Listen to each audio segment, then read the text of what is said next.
I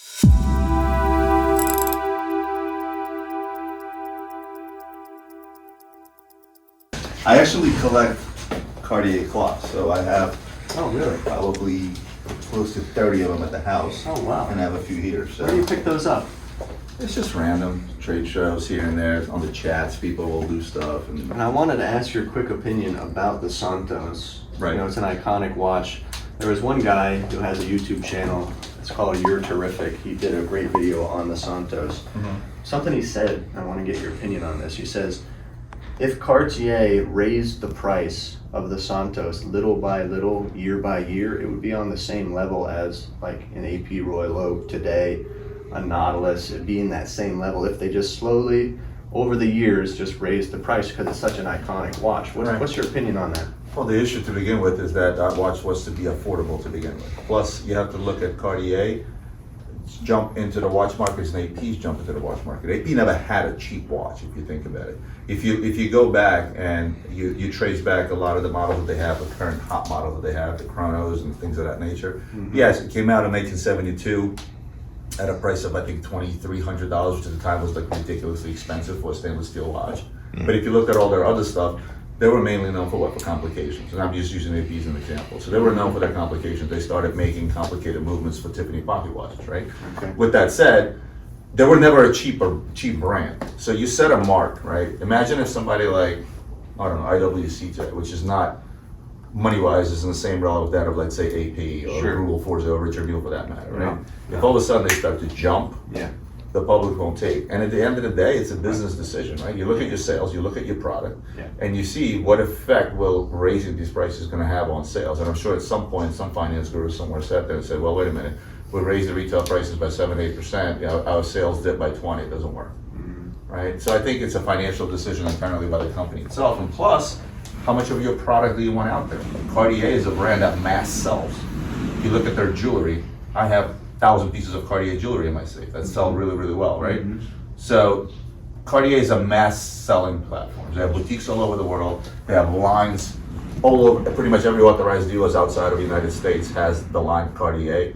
They're in every duty-free shop. Think about it, right? So they're more of a mass seller. Okay. So it's really a business model question rather than anything else. Do I think they would sell at the price point of a stainless steel Royal Oak? No, because there's too many made. With AP producing, let's say, 2,600 watches versus them producing 260,000 of these. I don't know the exact numbers, but I'm just saying. Sure.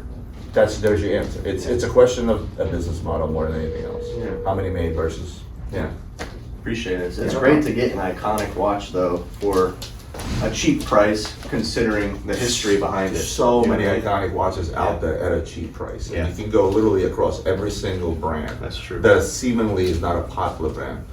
Gerard Perregaux, the Golden Bridge, right?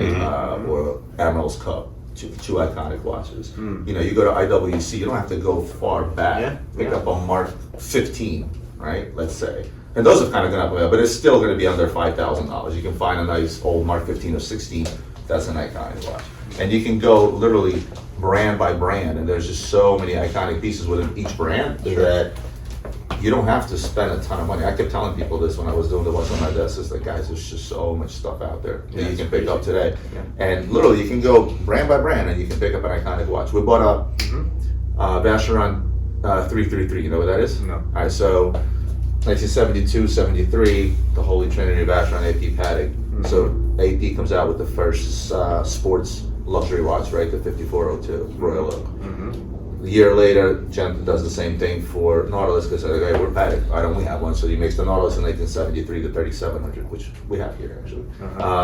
And then Vacheron's answer was a very, very underwhelming 333 because they decided we're going to play it safe and not make a big ass watch while everybody else is doing it. We're just going to stick, and they made a tiny little 333. You could probably show it to me. Interesting. And I think we have that too. But it's a $4,000, $5,000 watch, right? But that's an iconic watch. Why? Because years and years later, the overseas was actually based on that. They went with the Royal Eagle Vacheron, which was their first sports stainless steel watch, and that was 20 years ago.